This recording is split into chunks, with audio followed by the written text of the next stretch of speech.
Well, gentlemen, it's good to see you all. Sorry again for the trouble of moving the meeting, but I had to yet travel on a Wednesday, and it would have been really challenging for me to actually have conducted the meeting. I might have been able to do it, but it would have been really tight. So I didn't want to be too ambitious and end up having to move it last minute or cancel it. So we don't want any meetings canceled, right? So anyway, thank you for accommodating, but I hopefully will be able to get on the Wednesday track before long. Um, Hopefully by the next meeting, in fact. In terms of announcements, well, first of all, we're all basking in the glow from a pretty good fall Brookline. We've had a lot of activity, so between of course, our main event, our last event of the calendar year, but also we've had a lot of other ancillary events. We've had the New England Wireless and Steam Museum having their events last weekend. Plus, we had Near Fest, and of course, this meeting we're happy to talk about all three of those for anyone who managed to attend any one of those. Um, but in terms of the announcements, let me just double check.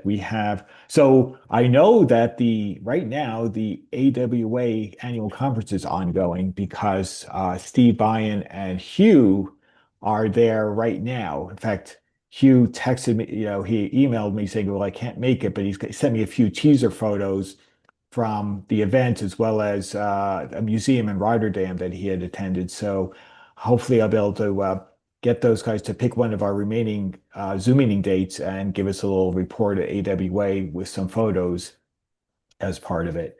So that's ongoing right now. I guess it ends. I guess it ends on Saturday, on the 11th. Um, and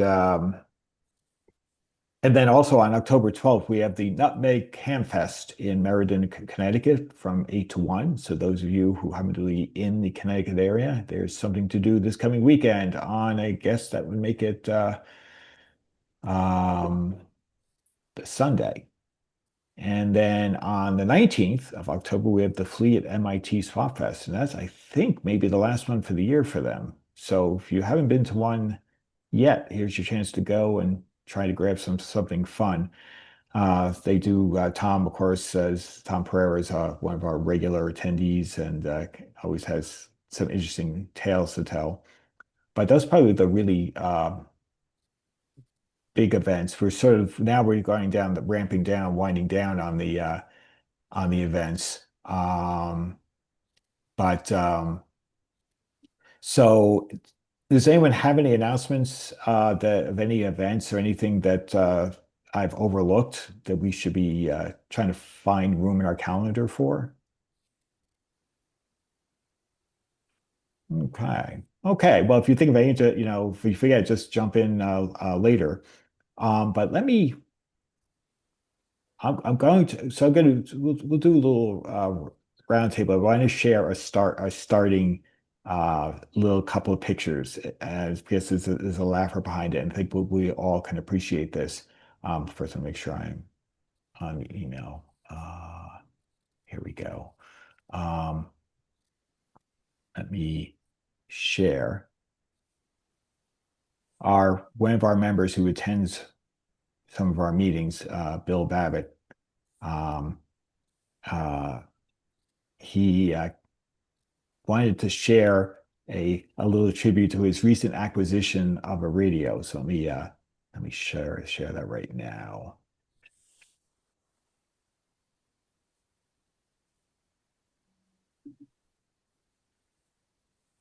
Okay, hopefully you can see this all. There's Bill with his new, I think this is that a Philco, I believe? Looks like a Philco. Yeah, he took that home. And there's a happy man. You notice the nice, very nice Emerson sitting up on the shelf here. But he took that home, probably much to his wife's dismay because this is what happened. Let me see. I should be able to share this, I hope. This is what happened next. Uh, the frying pan, you know. Bill, of course, staged it all, but it's just a warning Oh, to us all. If it's not a frying pan, it's a waffle iron, a sledgehammer, whatever comes to hand. But it was oh. pretty. As a kid, we used to call that you got a shot of mother's oats, a little frying pan to the head. Yeah, exactly. Poor guy, but he's got a nice Philco to show for it once he comes to. Well, that's really the thing. I told them, look, next time, you know, duck or wear a hard hat and actually do both for maximum protection. So, but at any rate, I thought I'd share this because we all have faced the swing of a kitchen weapon. Rolling pins work extremely well, especially the classic wooden ones. They can leave quite a bump. But at any rate, let's talk about the three events that happened recently. I I certainly saw some of you guys at the Fall Brookline. I can sort of share a few thoughts, and of course we can share whatever. Yeah, and this meeting is because it's open forum. Feel free to it doesn't have to be limited to just these events. If you had something interesting to share or anything that you brought along, any projects because it's open forum, throw it, by all means, this is an open forum. But yeah, we weather-wise, you couldn't almost ask for a nicer day. The only surprising thing was the weather was uh, warmer than you normally see this time of year. It was in the 80s. I was actually, pretty warm. Um, and we had most of the tables were sold. We had a really good set of vendors, some really interesting pieces, and I certainly have a bunch of photos which I will be able to share no later than the next meeting. If we have time, even today, I will if time allows. But we'll sort of devote to what people did. But I did come home with a couple of items. One was a set of some more vinyl for my niece because she asked for Stevie Wonder and Earth, Wind, and Fire, and who am I as her, to deny her some vintage stuff, whether it be, and so that was thing. And I'll show one thing I came away as well, but I'll show that later. But yeah, we had a nice attendance. I mean, I have to thank everybody who were like even sellers. I know Russ was a seller there. And there was some terrific items. People brought some good stuff, and hopefully people had a good time. Hopefully the sales were decent. I know Howard had a table and he sold out some stuff pretty quickly. In fact, he sold a radio that looked at, was very tempted, was going to go back and say, you know what, Howard, I think I'm interested in this, and poof, there it went. But easy companies, if you stop and hesitate, it is, you snooze, you lose. So that's what happened. That's okay. It's probably better the way because otherwise I'd be looking like poor Bill in the picture I just showed. So we don't want that. But anyway, why don't I sort of go around the table? Maybe I'll start with Russ, just because Russ, I know you were a seller and maybe a buyer, and maybe you could tell us your thoughts about Fall Brookline, how things went for you, as well as maybe anything you picked up while you're there. All right. Well, I was next to Howard's table, and some of his items moved over to mine. So I got to make sure I don't go next to him again. There Um, we go. The yeah, truth comes out. two more Arc Gravity. Fives, and the I don't know if you can see it behind me is a Mazda analyst thing with the red knobs back there. Oh yeah. Um, Otherwise, for me, selling was not too good. Basically, Hmm. brought home almost everything I came with. Took home $10, so didn't leave me a lot of extra cash for Nearfest, but it's okay. It was still fun. Cool. Now you were at Nearfest? Yes, yeah, How'd that go? it was good. I was there early on Friday, and uh, Ross had a radio there that I really liked. It was a national the 240. It was a very interesting old piece, probably from the late 30s or early 40s. Way too heavy for me to lift, but it was a very cool radio. Cool. How was it? I know the weather was good that weekend. Yeah, Um, yeah, it was very good. it was terrific. So do you think there was a good turnout there or, you know, It looked good, and I was there early and left a little bit early for because I had some other things that was on Friday. But yeah, it was pretty good. cool. WARC training. We have somebody's back in with some very good looking. Hey, there's Ross. Is that your barn? Live and in person from the second floor of my barn. Wow. Now I have more I really do need to go and visit you. Russ was just talking about you. Your ears must have been burning. It's You like, must Well, have. I was talking about that national radio that I was looking at and taking pictures of at Nearfest.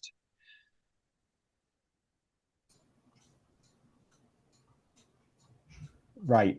can you hear me? What's that? Hello? Hello? Can you hear me? Oh, now we can, because it was Now we my, can. yeah, if you were talking earlier, that we couldn't hear you at all. Oh, yeah, no, I have a very low density Wi-Fi connection up here. Okay. So, anyways, and you can see the pictures, I assume. Yeah, I thought for a moment when I saw the picture, because I didn't recognize his company, WARC training. I didn't even know who it was. And Yeah, and then I thought, oh, that's a really cool background, that someone's created. And then suddenly it was you, I said, that's not fake. That's the real deal. yeah, there's loads of radios up here. Yeah, the National is sitting about 8 feet behind me for what it's worth, and yeah, I would let it go real cheap. And there's a whole bunch of stuff up here. I've cleaned out quite a bit, but anyways, That's cool. So so you obviously were at your fest. I may as well sort of like segue into you. Oh, Russ, did you anything else you wanted to add? By the way, I just wanted to make sure you uh, No, that's it for me. I'm good. That's oh, all I've got. good. Well, okay, cool. Well, hey, thanks, Russ. So, Ross, You.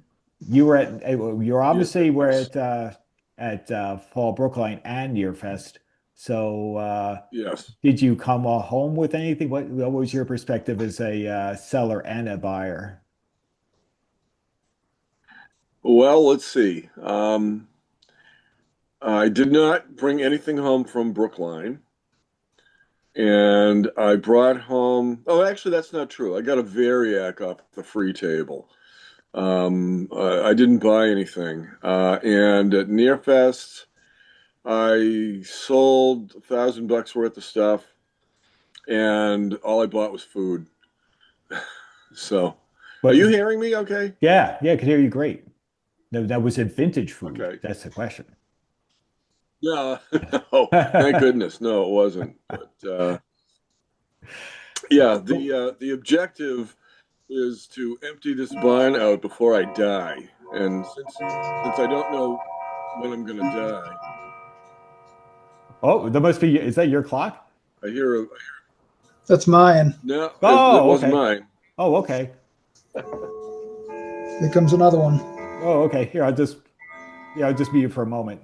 Uh, but so you came home with so you come A well, Variac. Variac. Okay. I didn't see a Variac on the free table, but there's so much, stuff there that it got probably lost in the pile. I did come home. I actually bought a Variac at one of our meets, but I got one off the Good. free table. So I'm using a device called an owl, and I don't know what you're seeing right now, but if I get up and move around, the owl will follow me. So if I head over this direction, over here, you should be able to see me, and you can see there's a lot more Yeah, stuff yeah. over here. Oh boy. Oh man. It's just a little bit crazy. This is my little museum up here, and if I move around over here, it follows your voice, is what it does. Let The me owl let me does. let me spotlight And this because this is obviously there we go. There we go. Now we can really see. Oh my goodness. Wow. I see, was it like There's a lot of Bogans, stuff. Macintoshes? I think I see, Yeah, is there's it the Telefunken? Sorry. MX40, MX110, a Fisher 500. I don't know how high above my head you can see, but there's a couple of Telefunkens right over my head. There's a low opta Meteor, I think it is. Oh, sure. There's a West T500. I don't know. Can you see what my hand is No, we up above? no, it actually I could see only up to actually just below your neck. That's as far as it goes. Well, it needs to it must crane it needs to crane its neck I should further. have brought a ladder over there so you can see all the stuff above you here. Wow. But Wow. Holy smokes. the stuff up. Yeah. This is clearly an addiction of some sort. Um, and, uh, Now, and do then if these we get over this direction, it goes towards the back of the barn over here. I don't know how quickly the owl follows me, but there's more stuff going all the way back here. well, I see There's speakers. stuff everywhere. This place is insane. So, yeah. So the edict is to get this place emptied out before I croak. And since we don't know when that's going to happen, um, we got to get started early. So I got rid of a bunch of stuff at Nearfest. I got rid of a bunch of stuff at Brookline, and we're just sitting amidst the stuff. I've been doing a lot of cleaning and organizing up here, so it's not quite the mess that it was 2 weeks ago. But either way, so that's all I have to say. I'm gonna just sit back and listen to the rest of you guys. Well, that's awesome. I mean, appreciate the sneak peek. Holy smokes. I've not seen this depth of your collection until now. So, uh, uh, but wow, very interesting. Yeah, it sort of looks like that last scene Yeah, in Raiders of the Lost Ark, where and this he's this isn't all of it up here remember either. that one. Yeah, wow. Okay. That's cool. Well, my kids think that it's the first scene from Back to the Future in Doc Hmm. Brown's laboratory. They think that's what this is like. Indeed, indeed. But oh, cool. Well, thank you, Ross. Um, well, actually, I'm gonna flip over to Mark only because Mark, this looks like your first meeting, and I have to give you you're on mute, just unmute yourself. But I want to welcome you because I think it's the first one we've seen you on. Yeah, thank you. Yeah. Were you at the Fall Brookline? Yeah, I was at the meet in Brookline. I live in Leominster, which is probably about 20, 25 minutes away from Brookline. I think I recall seeing the Variac that other fellow was talking about a minute ago on the table there. I remember seeing one. Yeah, Oh. Did you come home with anything or got something off the free table. That was it. Yeah, I've got stuff there in the past, like coils of wire and stuff. I live in an apartment, so I don't have a lot of room to keep stuff. Oh, sure, sure. Yeah. And actually, just a very slight tangent. Mark is working towards being our new membership secretary, and we just have to get a few of the details worked to replace Tom Scarpelli, who's retiring. So Yeah. Mark will be easing him in. And Mark, I'll work with you offline to get some of the technical details of this ironed out. On there, we're just it's all back end stuff just to Yeah. get them integrated. It's just we run into hiccups, but Mark will be the guy who's going to be Yeah. pretty much the gate master here. But so Yeah. thank you. So actually, first of all, thank you, Mark, for actually taking this Yeah. on because it's appreciated to have a new volunteer, and of course, we'll help you out wherever we can. Yeah. And I have had an interest in vintage radios for quite a while. I have one that's so old and rare that I can't even find writer's information on it. Wow. Yeah. You may have to maybe in a future meeting, give us some pics, some pictures and show Yeah. us what I you could got. get some photos of it. Yeah. Uh, Yeah, yeah. yeah, I mean that's the kind of thing, when we have the open forum meetings, Yeah. it's, show what you brung, show what you Yeah. have, if, whether it's something recent or something to be cool to share, Right. you know, hey, we've seen Hudson carburetors, so, Do you? we covered, we've seen it all. Yeah. But no, welcome, Mark. We're really glad to Yeah. have Thank you. you. I got an email from someone the other day about, I think it was from Tom, about updating lists and stuff. 2 buttons at the bottom of the page, he said. And after you hit Yeah. this button, just delete everything in the page. And I'm like, I'm going to have some guidance in that. I'm not going to start deleting pages and then then everything's gone if you make a mistake. Yeah, I think, well, pardon me, I know that he came up with, oh, thanks, George. It was good. Sorry that you're dropping off. Sorry we missed you because I know you might have been at the event or was going to be. But George, we will definitely, I should have put you in first. Nice to have you. Always good to see you. Um, but yeah, Mark, yeah, I read the email. I thought, okay, probably needs some walkthrough. And I'm sure, what you could do is, Tom could probably just walk this through you verbally and stepwise, Yeah. because that's probably what we need to do here, just so that, eases you in. Because I know you create some macros. And, once you probably, do see it once and explain, then you'll be an old hand at Yeah. it. But it's just, yeah, I read the instructions and I probably could figure it out, but best be safe. And we'll help Yeah. you out. We'll get you. We'll between Yeah. Tom, Bob, I'll help you wherever I can. We'll get you the electronic stuff oriented. We'll get ourselves squared away. But again, thank you for doing this. It'll Okay. be No, big you're help. welcome. No problem. But Because right so now I am retired, so I'm like a young retiree, so I'm still looking for work. But this isn't a full-time job anyway. This is just no, it's pretty much a per diem thing. yeah, exactly. Now, what happens is it's sort of the historically things spike, and like relatively speaking around December, January. Most of this is membership renewals, so it's not like you have to add or delete entry, new entries. It's people that are Yeah. just, and people, we try to send a reminder out in December, say, hey, don't forget to renew, it's time, but people do forget, and we give a lot of, leeway. But then suddenly you see what people are getting ready for no later than the our big event in March, the people wanting to sell tables. Whoops! I always Yeah. see the coinciding purchase of PayPal purchase of a membership followed by the table. So Yeah. it's fine. It's Yeah. just it works out. But yeah, don't worry, Mark. We'll No, I'm help you. not. But But on a side note, I'd like to say that it's really interesting. I'm in my 60s now, and there you go. a lot of people still had these old radios in their houses. Remember when I was a teenager, you'd see them in people's cellars and stuff, and just Play. attics. They didn't want to throw them out, but the stuff wasn't worth anything then. Yeah.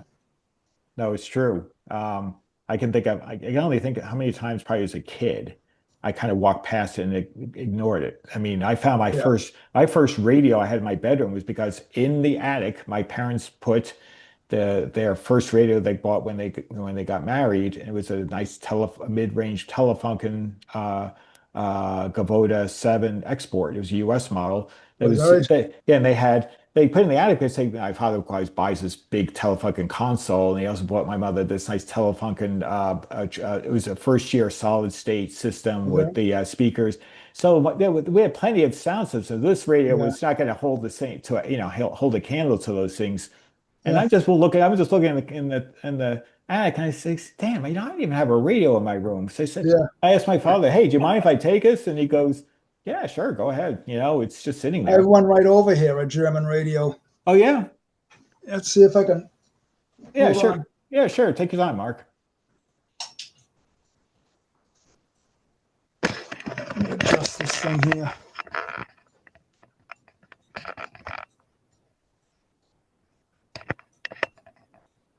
You can see it. Let's see. Not yet. Oh, is that a console? Yeah, that's a Normande. Oh, Nordmenda. Oh, sure. Yeah. Is that Arabella or I'm Yeah. supposed to? Normande something. Yeah, I haven't used it in a long time. Oh, I'm currently getting tubes for a Collins 51J4 that I have, trying to see what I can bring in on it. oh, how cool. Well, Nord, no, that's right, Nordmenda. I'm trying to think what names they use for the consoles because most of the time their naming was based on operas. They named like for example, the top line one was called the Tannhäuser, which was a Wagner, I think Yeah, Wagner opera. this is a Normande Sterling. This Oh, German radio. Sterling, okay, that makes it a U.S. export because Sterling Is it? was the importer for Yeah, Nord Menda. So it had Nord Menda Sterling, you'll have the full FM spectrum. And I think you yeah. may not have as much shortwave bands on there. I I think it think I have does, two shortwave AM and FM. right? Yeah, Yeah, no, those are nice radios. yeah, I still have a couple of Lord Mend. I did have a Tannhäuser, but I sold it off because I had too much stuff going on.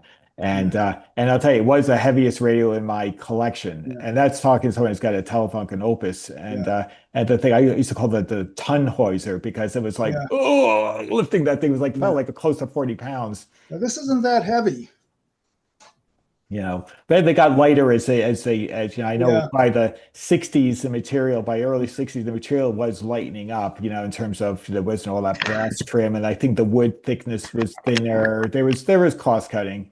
I mean, still quality stuff that don't it's not meant to be, but in the mid 50s was probably like the zenith of, you had right. all this, brass, and it was heavy and this thick Yeah, wood, and the thing, the thing was one step away from needing a forklift to be brought into your household. right.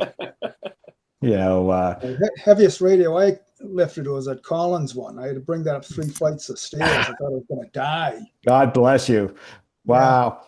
Yeah. I don't worry about having heart attacks anymore. But for anyone who's a Seinfeld fan, But it's this German radio, the guy who rebuilt it, it was at the radio show in Brookline the other day, Ross Hochstracker. well, he's right there. He's right there. Ross, you're guilty as charged. Right here. Yeah, yeah, it still works. Moving around. So it's a console, right, Mark? No, it's a table model. Oh, it's it. Okay, the picture is a little bit dark, so it was Yeah, um um oh well, good for you. So look at that. So Ross has one less radio in his barn. But well, that's cool, Mark. yeah, Yeah, definitely. If you have a chance, pull some pictures together of your pieces. We'd love to see them yeah. and talk about them at a future meeting. But so thanks, there. So so Rob, how was it in Prescott? Well, pictures out. Hit the wrong button. Yeah, There we go. I hit it again. there we go. He's All back. right. Well, I do have one acquisition to show you. It's All right. it's it appears very, very rough.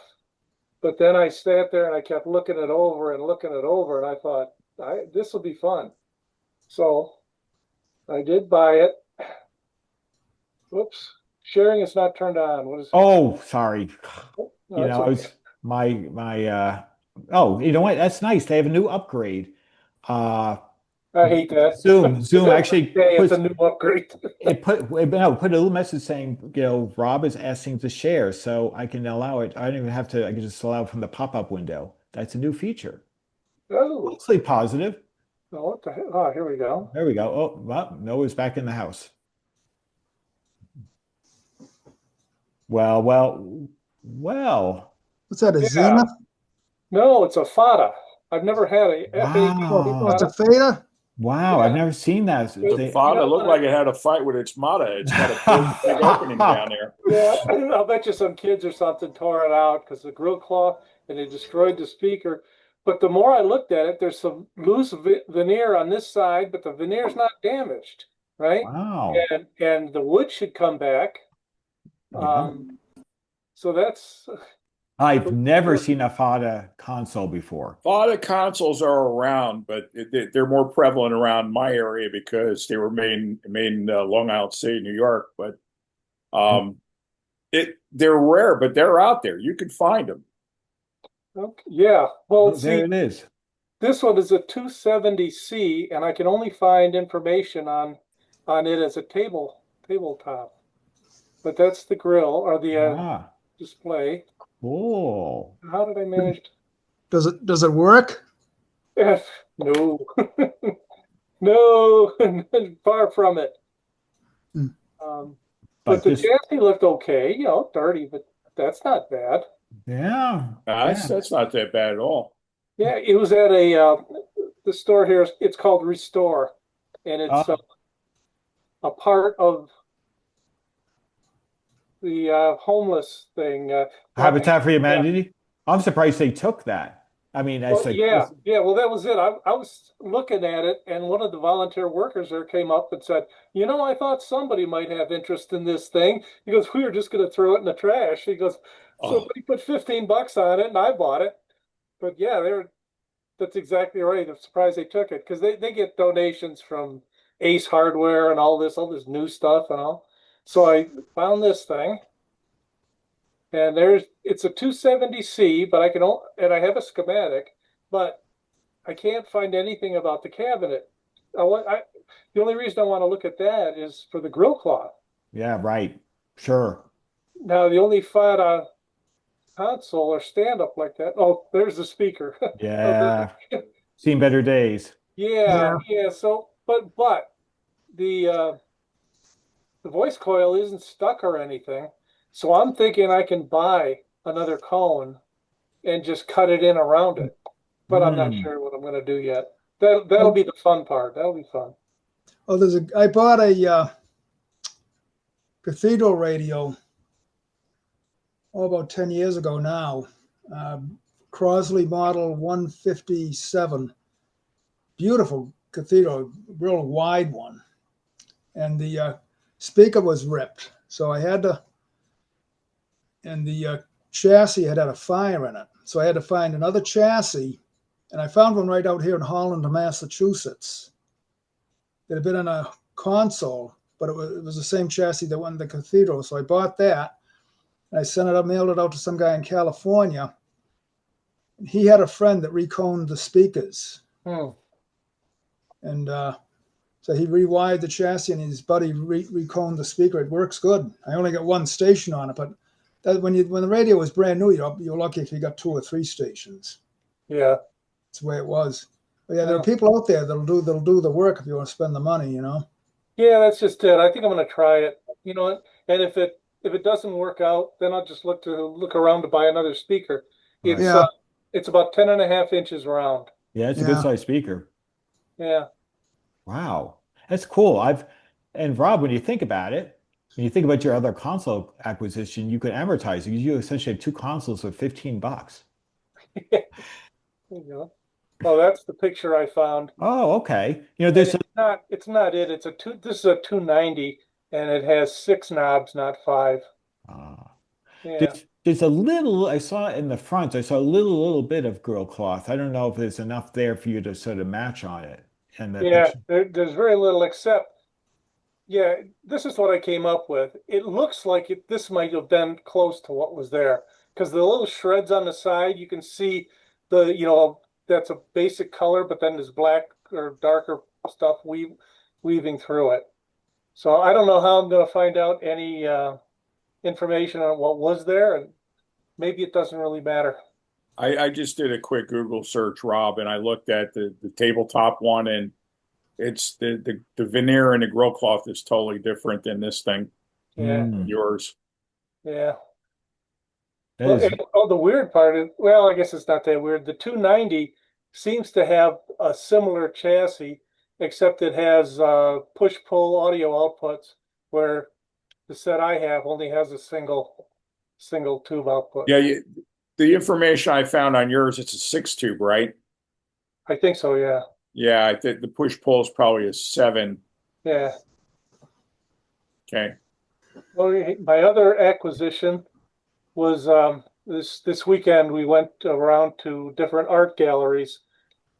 These are mostly galleries in people's homes. There's a lot of artists up around Williamson Valley. And so anyways, I stopped at one and this guy was a woodworker. And looking at all of his stuff, he wants 8,000 bucks for this. And it's interesting to look at. But then he showed me this. He goes, "I got this box of wood scraps, $5." It's all okay. hardwood. It's all different varieties of hardwood scraps. And it comes in handy because, sometimes when I'm working on a cabinet, it just need a small Ah, piece of wood or something to match. yeah. That was I couldn't believe it. There are hobby shops that sell boxes, and about a quarter of this box was $27. They said at hardwood scraps. It would have been four of them. Well, anyways, Wow, that's my acquisitions for the weekend. cool. That's Yeah. pretty cool. I like that fodder. I mean, basically, I've never seen one as a console, and it could be a really neat radio when you're done with it. Yeah, well, been learning a lot here about redoing the cabinets, mostly from these groups. Um, and I have had some success. So yeah, I'm looking forward to it. I'm going to try to make this look as pretty as I can. Well, I'm sure Greg will bestow on you some Yes, keen advice. I just need some of the I don't know, magic wand if he could throw some this way. Yeah, I'll do it. you need a Star Trek transporter. Yeah, there we go. It That's almost looks like there were two more grill bars on there at one time. The what? Almost looks like there were two oh more grill yeah. bars on there. Yeah, from the two markings on the to the left and right of the center bar, right on the you can you can see that. Yeah, I see your point, Greg. Is there something missing on it? Oh, maybe. Oh yeah, and there are also ones at the bottom. You notice in the bottom, so they may be like two additional bars, which maybe you might be able to. Oh, here we go. Isaiah is on the prowl here. Ah,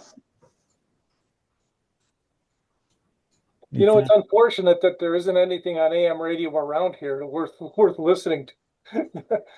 well, that's where your AM transmitter has to come in. Yeah, yeah. I built a transmitter, but I never finished it. My problem was that just putting it together the way you would want to do a small transmitter, it was kicking out way too much power, and I'm probably transmitting too far, so that can't. Oh well. But That that modulation, I was using a screen modulation just for the heck of it, but oh well. That's another. If I ever get it done, I'll show it. oh yeah, no, we'd love to see it all. But that's cool. I hope you're successful in getting this back into service. Yeah, Plus, it's it's got like a tuning eye. That's a big plus too. yeah, it's like number four in the queue, but I think I'm going to bump it up to number one and let the other one slide. There we go. Yeah. That's cool. Hey, so now do I have to stop share? Or do you? Oh, here I it can. is. Oh, you got it. All right. Yeah, there we go. Cool. All right. Well, thank you, Rob. Yeah. All right.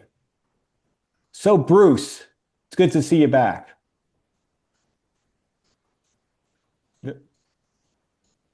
You're muted, Bruce. There we go. There we go. Yeah, I went over a little bit before we started recording. I'll just quick around all cameras. So I'm going to have to take it off the stand here and move it around. But I've been around for about a year and a half because our basement was torn apart uh, and so I got my quarter of the base to work workshop, and I'm just in the process of putting it together now. Put up got up a new shelf. The workbench is slowly coming together. Got hitch ago, held on to it. I got plenty of tape now, and it's not easy. I don't know. I can't. The cable isn't that. Three units over in the Yeah, I see a corner TO. are my realistic Oh, right. Jeffrey C. The bump is a tube model from about 65. The middle one, high VHF, low VHF. Haven't touched that one yet. And the top one was low and a UHF.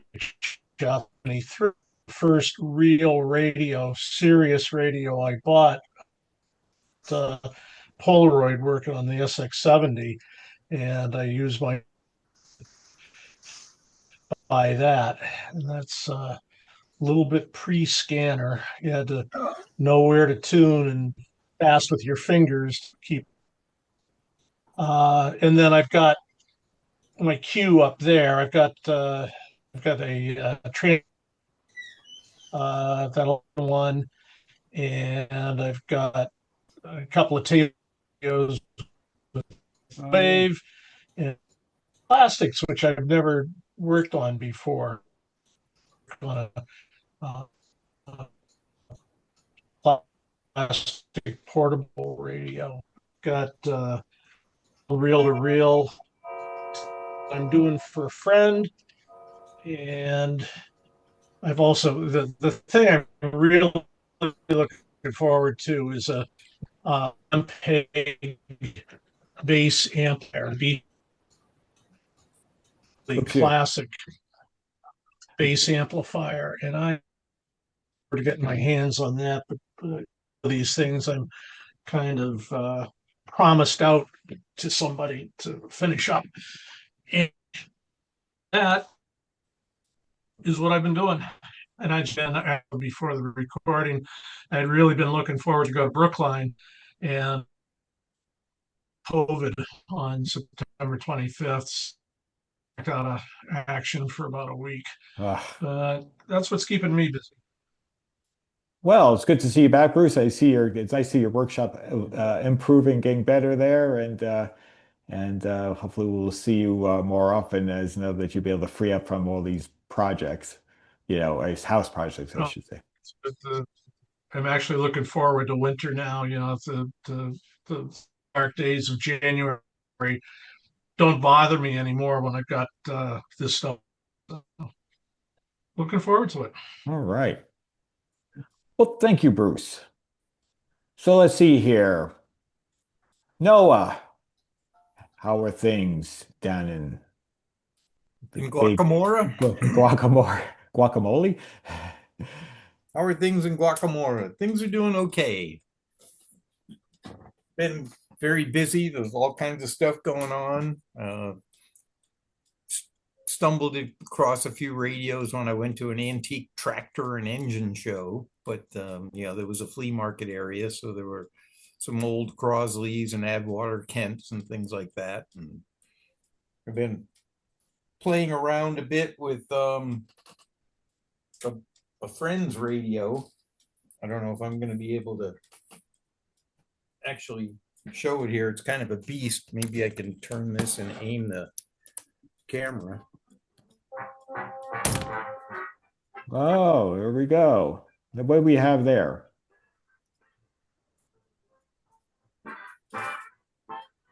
Well, it's obviously working. From perspective, it's a big one. Greg will know what it is.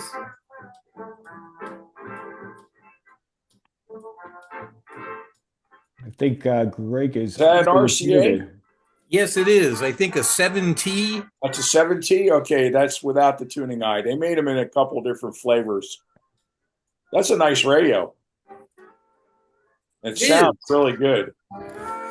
Yeah, it does. The problem I have with it is that ever since I got it working again, it only plays music from the 40s. But well, you got to put newer tubes in it. Oh, that's the problem. I had to like change it over to solid maybe you get the state Beatles or something, Are you sure the antenna bucket isn't full? Actually, I did put a jack in the back of it so I could plug a phone or a PC into it for him, because he always uses it with a PC, and he's got some app where he can listen to. It's basically, it brings up like a map of the world, and you can just click on, Czechoslovakia, play me folk music from, whatever. So he can do that with it.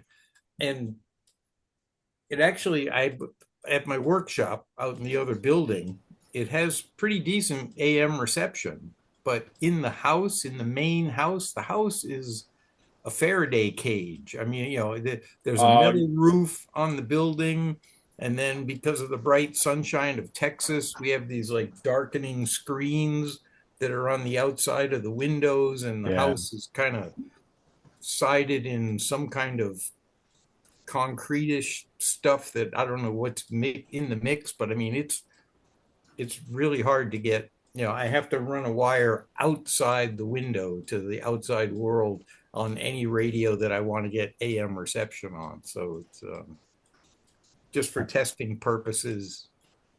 I'm using the phone jack and playing music off the phone. So I just was reading, I have a book on border radio. Speaking of getting high-powered radio there in Texas, the border radio stations were running 500 kilowatts and up to a megawatt. And they're, of course, all neatly stationed, a half mile inside Mexico. So the famous station in Del Rio, Texas, was able to get reception, I think, through almost all of North America. And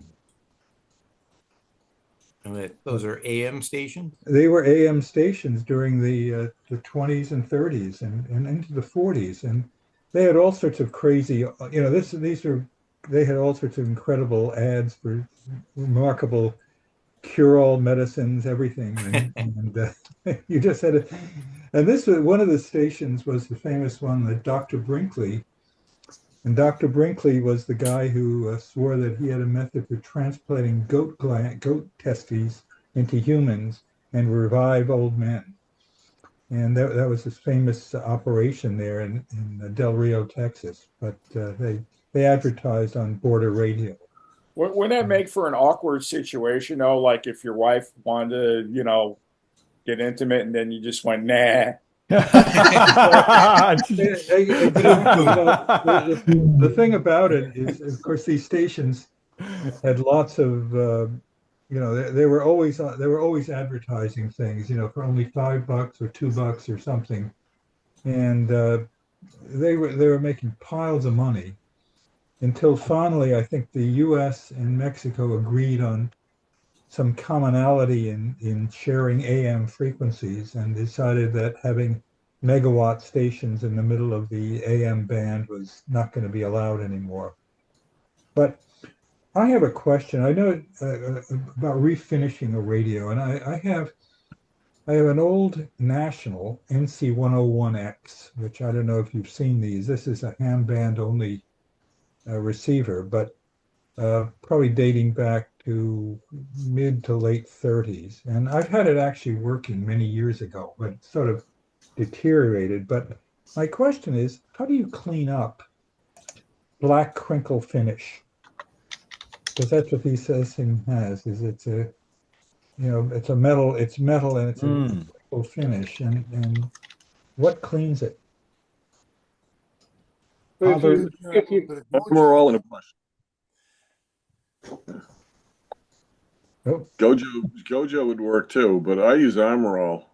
Armor All does it? Yeah, okay. Yeah, a brush. You have to use a brush. And a brush. Yeah, a gentle brush. A gentle brush. Okay. Well, I've got I think the first order of business is probably to replace all the caps in it, because I suspect paper caps that are 100 years old or they're not 100 years old. They're only 90 years old, but I suspect they're not going to be doing so well. But it's an amazingly, I don't know if any of you have seen the way this thing works, but this has got the big HRO dial, which was famous by national radio. And the way you switched bands is it had a rack and pinion arrangement. You just moved a set of coils across the tuning capacitor. So all the leads were nice and short. But the radio, is designed, as a lot of national radios were designed by a mechanical engineer named Millen. And Millen later, of course, started his own company. And you may recall, they have lots of mechanical components.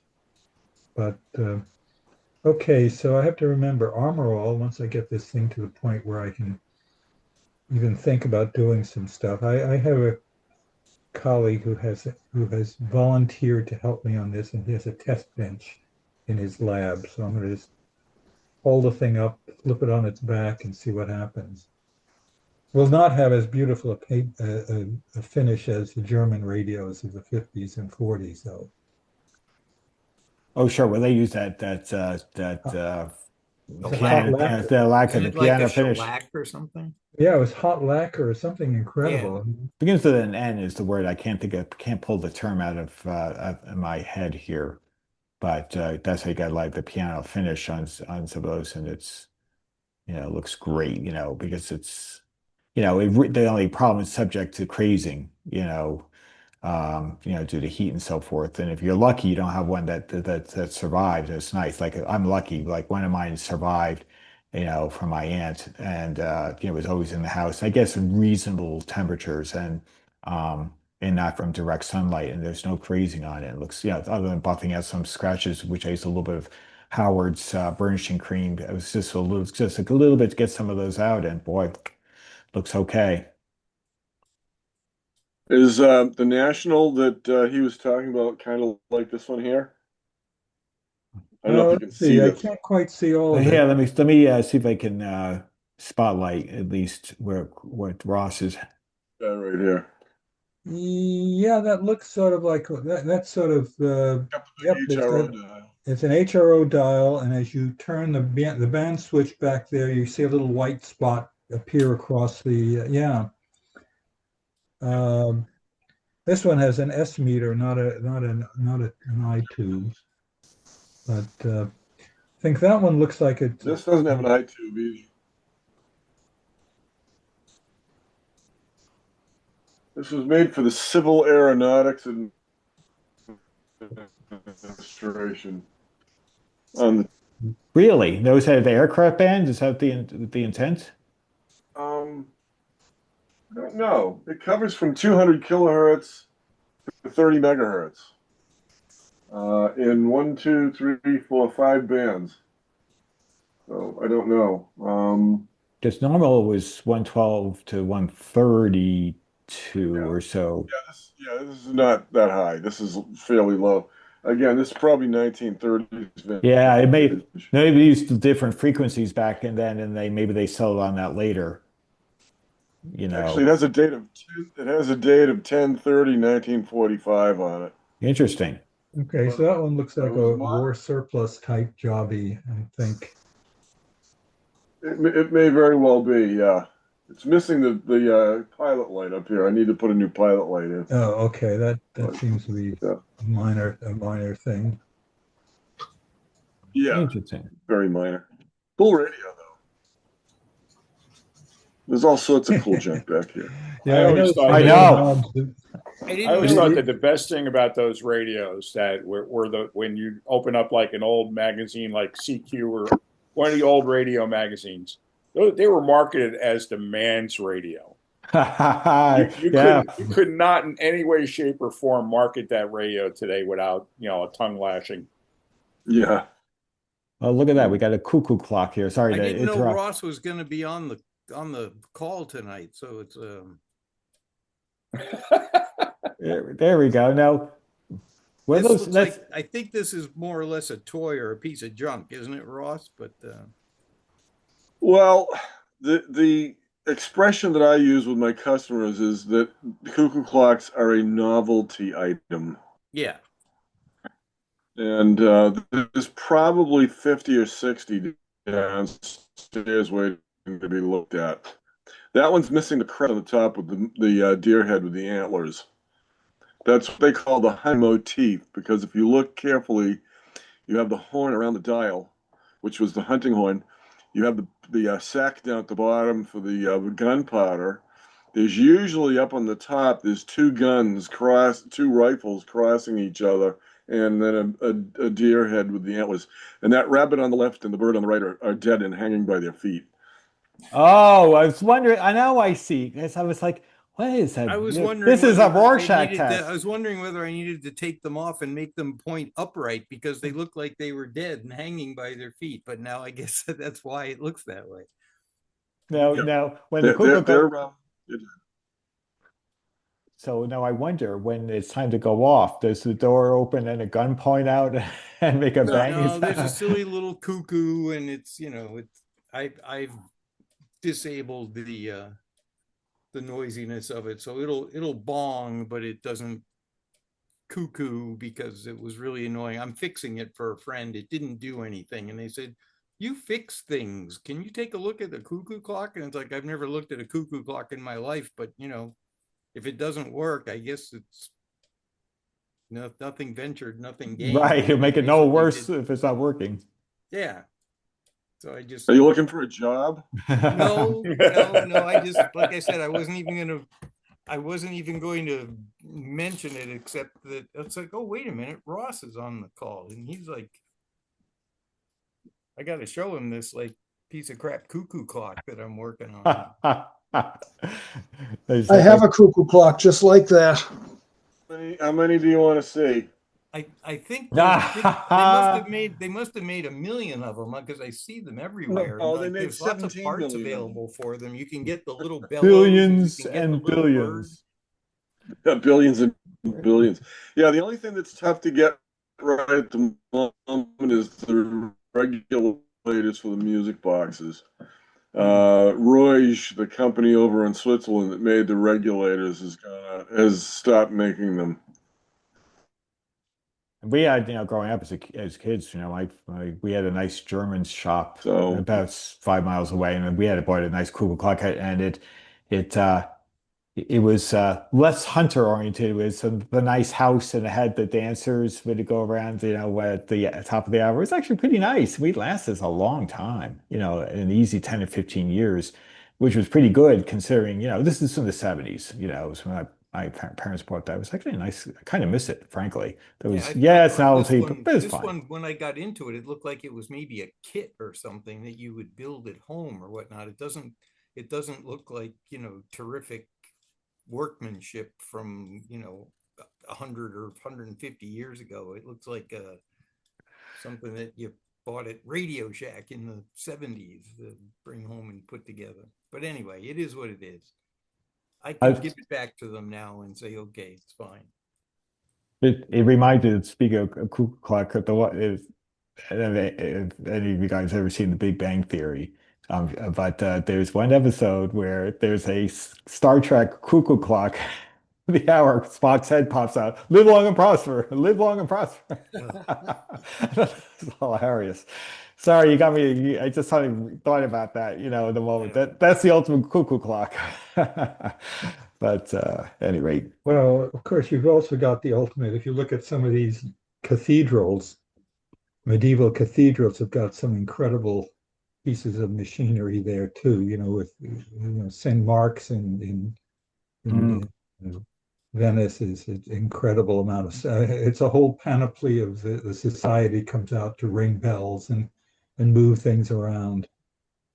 I was thinking worst case scenario, just to get us back on topic, where the dial face is, that could get the right sized radio to go in there and just put radio guts inside of it and hang it on the wall. That's not a half-bad idea. Let the speaker aim out the bottom or something like that. It'd be like one of the country bell, or one of those or one of those guild radios, or slap in a Telecron timepiece. Yeah, but you have to plug it in. Do the quartz conversion, Yeah, you could do that too. Yeah, that could just rip the guts out and do that. You can make it battery operated, so you don't have to have a wire.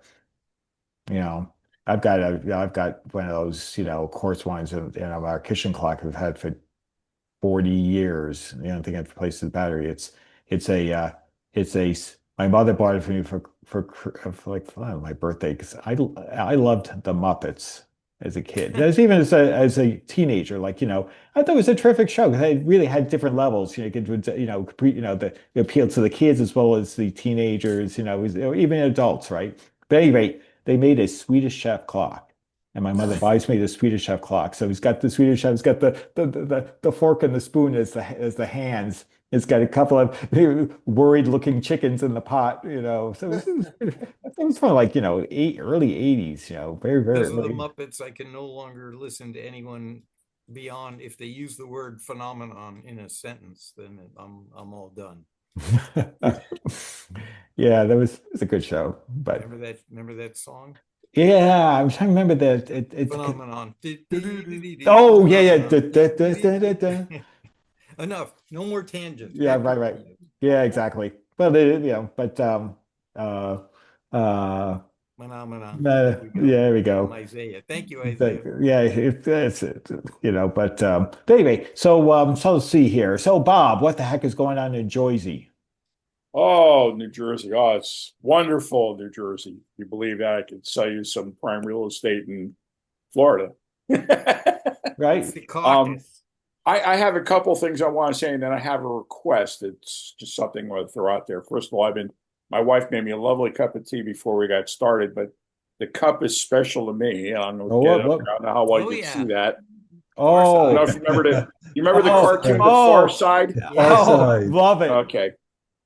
I was a big Gary Lawson fan, so when Yep. he stopped doing the comic strip, I kind of got a little disappointed with it. My favorite Far Side cartoon ever is you see a couple of these hunters and they're sitting on a log out in the middle of the woods somewhere, and they're sitting and they're both covered with flies. There's a campfire going on and they're covered with flies. On the end of the log that they're sitting on is this can, and you zero in on the can and it says on. So You why stuff like that was what made me a Far Side. I also am a big fan of Xena Transoceanic Portables, like Bruce has on his desk there. That's pretty cool and pretty nice. Let me share a radio story with you. You Sure. guys being from the Boston area, you know that. Now I'm a Met fan. Let me get that off my chest right now. Now most of you guys, if you follow baseball, you're Red Sox fans, and I get it. It's okay. And I know that you do not like the Yankees in any way, shape, or form. Hey, Now, that being said, now I'm being fair and objective here. I'm not trying to be one single-sided. I was listening to my AM bedside radio last night. It's a pre-war AA5, and it's made by United Motors or Delco, which was GM's parts supplier for a number of years. And that's why I fell in love with the radio. Now, all that being put out on the table, after the Yankees lost last night, I had the local Yankee station on, which was 660 in New York. And naturally, they're crying and moaning, oh, this was terrible, and like any other New York station, there's more commercials than there is entertainment. So I start tuning around. All right, I know they lost. So I tune up, and then all of a sudden I pick up AM 590 out of Toronto, which is the Blue Jays sports station. They just won the game. And everybody's laughing and cheering, and oh, this is too much. I just turned off the radio, rolled over, and went to sleep. Couldn't take it anymore. So Well, now, first of all, Paul Mondock and I we're going to Princeton University tomorrow for our monthly meeting, and we do have a couple of guys that are regulars with the AWA, and they'll be missing, so they'll probably be up there with your group's AWA guys up there as well. I have a customer that brought me. I have a car expression, and Noah's probably heard this before with cars, where you get something, there's a car, and it was just driven hard and put away wet. All right, I just got a radio from my chiropractor that was probably, I would put it in the same category. It was driven hard and put away wet. Zenith 5S320. Okay, if you have one of these, now remember this number 5S for shortwave 320. I think the year is 1938, and it was a white dial. Now they made these in different cabinet configurations, but the 320, which is the cabinet number, is unique. So if you have a 5S320 Zenith that you may want to consider parting out, it doesn't have to work. I can make it work, but it's the cabinet I'm worried about. This cabinet is so bad.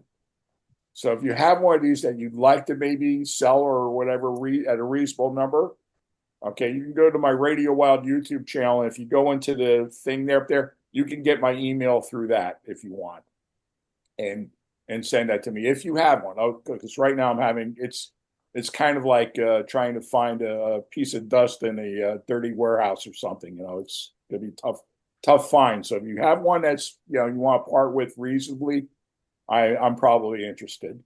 So anyway, that's it. Thank you, John. oh, not a problem, Bob. Well, actually, I'll add just to your comments. So for anybody who may be listening to this recording, just put a comment in, and I'll relay this to Bob. So that way, maybe Bob, could we hook you up through YouTube if it means that direction. So or reach out to Bob, or reach out to me if you're a part of the club, and I'll find Bob.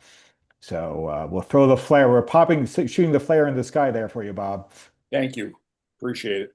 No, no problem. No, I've never seen one of those before. I'd be interested in seeing what it looks like.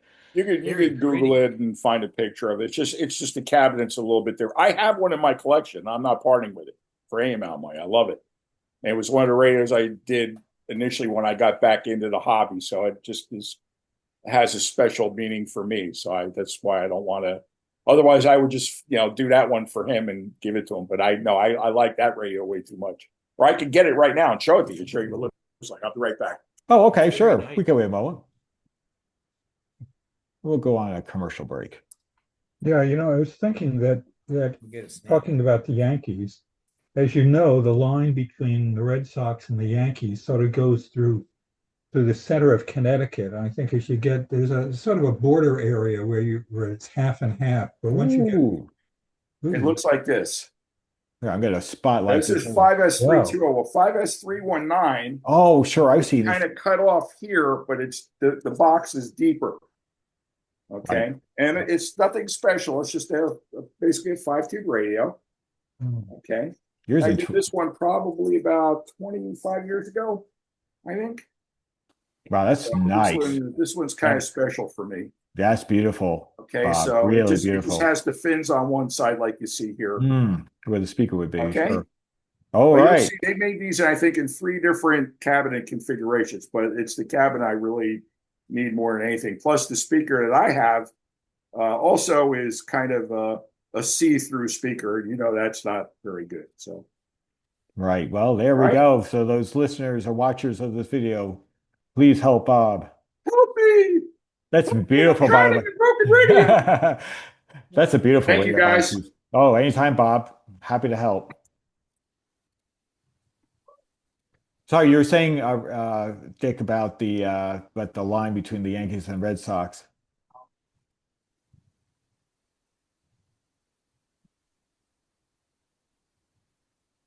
Whoop, you saw on mute there. No, I was saying that there's sort of this line. I think it's sort of around New Haven, going north south, but to the west is Yankees, and to the east, I think, is Red Sox.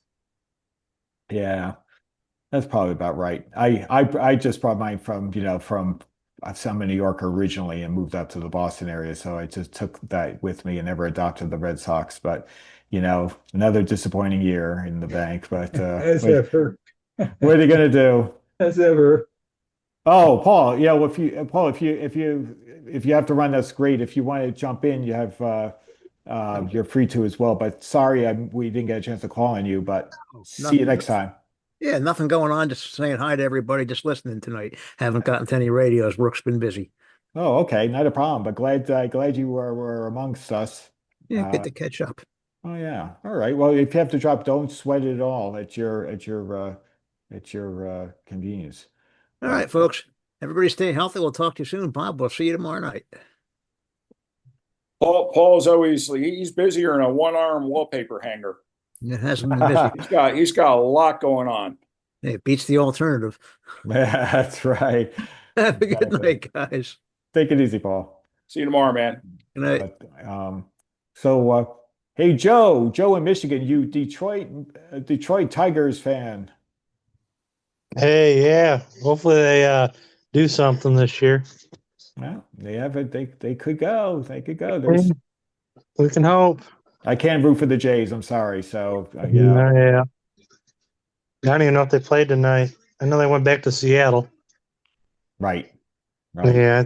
Probably what tomorrow's game, I think. I don't know. I've been buried in work. Oh, sure. So it's like busy. Not too much here. Michigan just had their swap meet last weekend, combined with a ham radio club. Not much radio turnout. It's more ham guys and hi-fi guys. Probably Hey, out about. Joe, can I interject for a second, real quick? There's a YouTuber from Michigan, I think, Yeah. is D-Lab Electronics. Yes, Right? yes. So that's where we could probably see that show. I hope. Yeah. He recorded at the one over the weekend. He's actually got this ancient jukebox I brought there from. It was made by Evans out of Chicago. Ancient thing. I actually picked it up off of Marketplace. It popped up on Marketplace. Lady bought a storage unit, and he's like, "It's got to go." It's like, went pick this thing up, and I was crazy enough. I'm like, I just plugged the crazy thing in. It spun and everything, powered up. Yeah. Great. Yeah. So I don't know if I want to get into jukebox repair, but I couldn't beat the price.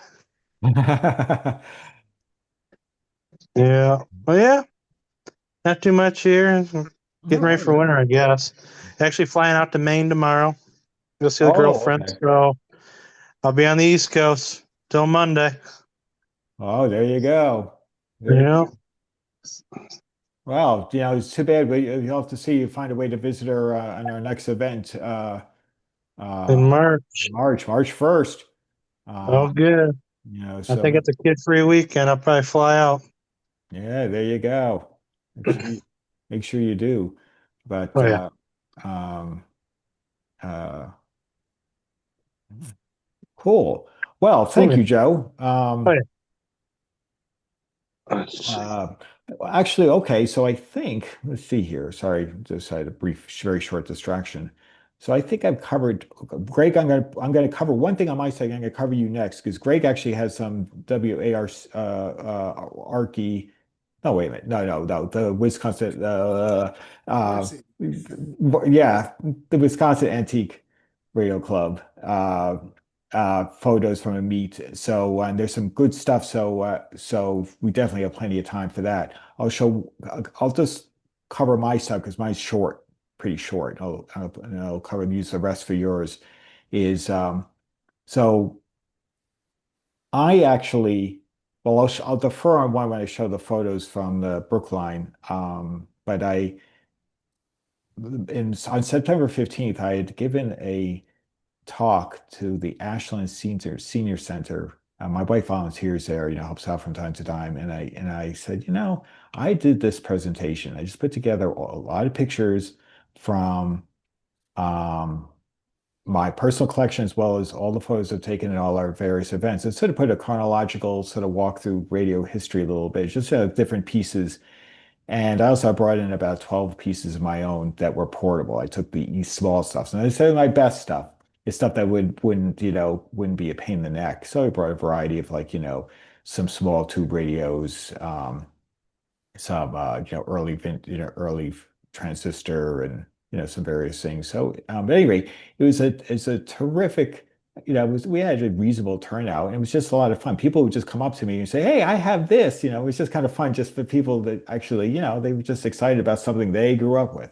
But at any rate, was part of it, a gentleman. So I did this presentation. Actually, funny enough, as a quick side note, I actually had done this presentation a year ago for a friend of mine where I was out in Arizona visiting. I was out there and he said, "Hey, he belongs to this men's discussion group. We would love to talk about something other than politics. Let's talk about vintage electronics. I know you're heavily involved." I said, "Sure." It was just more of like a talk about the stuff we grew up with. And I had a bunch of photos and I put the slide deck together and also talked about the New England, about us, the New England Vintage Electronics Club, but also talk about other clubs, not just us. But I talked about us and it really applies to any club. So I really talked about, more the plea that any doubt, please don't throw it out. Reach out to a club, and we'll see if we can find a home for it because trying to avoid seeing that go to a landfill. But anyway, so I used the same presentation, locally in the middle of the month, and this gentleman came up to me, and goes, "Hey, I have something for you. My wife wanted me to get rid of it anyway." So he hands me this, and I said, "Well, how can I say no?" It was in really nice shape, and I'll show you what I got. It's really kind of neat. It's a Gonset. Now you don't actually see these very often because what makes it interesting is well, I got to share. Um, it is. Oops, the share button that really would help. Um, this is a concept aircraft monitor. So it's just the aircraft band. This is probably, I'm going to say, early mid 50s. It's a plastic cabinet. it's in terrific shape. I mean, you look at the thing, and it's in really, it's other than maybe some light cleaning, and debating maybe Armor All is the solution, but it could use some. It's maybe brightening, but I don't want to be overly uh, aggressive here. Now, the thing is, it does quote work. I brought it up in the Variac, came up safely. Um, it's the one thing is it's single band, and it's a little bit unusual because um, you know, I think it's like 6 tubes if memory serves. Here it's on the back here. Here's the model. Oh, come on, here we go. So one, two, three. Yeah, it's 1, 2, 3, 4, 5, 6. Oh, more than I, okay, I miscounted. So it's actually a, a fair number of tubes, and it's a model. You can see it looks like it rolled out. Yeah, eight tubes, and it rolled out of the factory. You can see that the original one came out of the factory. They actually crossed out that it's not a 3056, it's a 3055. But trying to find any like schematics, I've not had any particular luck. So I haven't been super exhaustive yet. But it's so unusual. I was thinking I might as well throw a flare in anyone's direction. If you happen to know of a good source to find, and what it has is it's got the tape measure style antenna. You can take, an outside antenna if you want connection, or it just rolls up. Scrolls right up just like a tape measure, just pulls up, and then yank it and pull it down. Um, on here, and I'll show you that. I think I have an inside picture. Yeah, here we go. It's, I mean, obviously it works. It's a little flaky. It even has 2 buttons. One is simply to tune, the other one's got squelch. And that's it. And no dial light, no dial lamp, but any rate, it's kind of cool because you just don't see these very often. I've never seen one. I've seen other Gonset like radio, other more like for marine use and multi-band things like that. But I've never seen one dedicated to an aircraft module. It's the first time. So I thought it was pretty cool. And it's in really nice nick. I'm quite sure I'm gonna have to go through this, but I actually am gonna need schematics to be able to, go through this. And so if anyone happens to know of a good source for Gonset schematics, I'd love to hear about it because I found other models, but not this one. So this one's a little bit of a kind of a rare bird in its own way. But that was probably the more interesting thing I took home, but it was free. That's kind of fun. So, yeah. So the other item I'll defer until we go through the pictures because it's actually part of the pictures anyway, in the deck. But anyway, I had a great time at the meeting. The only thing I'm going to confess, and I already emailed it out, is I feel so dumb. Is I did the video recording of the meet and I forgot to turn the bloody mic on because I have an external mic. You don't have to have the external mic. I do it for better sound. Plugged it in. I was a little bit rushed because I didn't get started till 9:45 a.m. I usually start at 9. It means I would have been done already. But I had enough good conversation with people. You run into people, you talk to them. It's just like before, it just burns away the time. And like, ugh, you get the video done. So I kind of rushed a little bit because I ran back to the car, got the video camera, put it back together, and I wanted to, get things rolling, literally and figuratively, and I forgot to turn the mic on. So I have all these great, quick quips of people, including Ross, giving a nice spin on things, and or if you're a lip reader, maybe you make out okay, but it's good chunk of the video is like talking to people because it's just fun to actually just talk to people and just hear what they have to say. You get some funny quips and things like that. And so I apologize because I don't know what to do with this video. It doesn't look like it's sort of almost pointless. But at any rate, mea culpa. I'm gonna put stickies all over it. Did you turn the microphone on, idiot? So I don't forget next time. So sorry about that, guys. My fault there. But anyway, that was really I had a great time. Nice time. Always good to see people. And oh, look at that. Rob, you are the man. I'm gonna go look. I don't know how good it's going to be or what their service is, but hey, $4. That's yeah, he says tuner AM 112 to 132. Yeah, that's the one. Exactly. Oh, cool. I did not know. Yeah. Admittedly, I didn't do. I only did. Usually, when you look for radio schematics, especially if you don't find a radio museum, you can find it pretty quickly. And I looked on Yeah, eBay just to see, Yeah. and I was find nothing. So it's all right. I'll just do the check. But since we were having to be on, and I haven't had a chance to do a more exhaustive look, I'll go check it out. Thank you, Yeah, Rob. I just found the same thing. I used Chat GPT and it found 4 or 5 sources for schematic for that. Well, I see. I have to use AI, I guess. I have to use new tech to fix my old tech. But Yep. uh, hey, thanks, guys. Look at that. I appreciate your quick turnaround and thinking there was maybe a alternate site other than Radio Museum. But yeah, so that'd be great. So I'd like to see if I can make of this thing. So at any rate, so that's my spiel, and I'm going to share. I'm going to let me just find the email. Bear with me a moment here uh, to get to this site here. Um, um,